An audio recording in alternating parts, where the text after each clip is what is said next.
Holiday seasons are coming, and you're looking to get a nice housewarming gift or a gift for somebody in the office to give to a coworker, friend, or just something for yourself. The Gnome Christmas Gnome. Let's open it up and show you what it looks like. The gnome is well protected. So the bag opens up and out comes Christmas Gnome.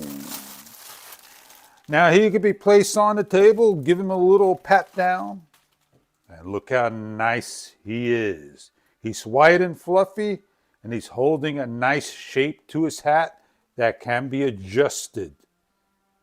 It is not any wire, but you could bend him to any way you want and shape him.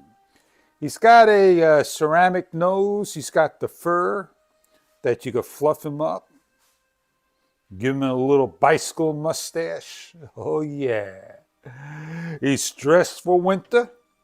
A Christmas gnome. So if you're looking to give a Christmas gnome to someone, this gift may be right for you.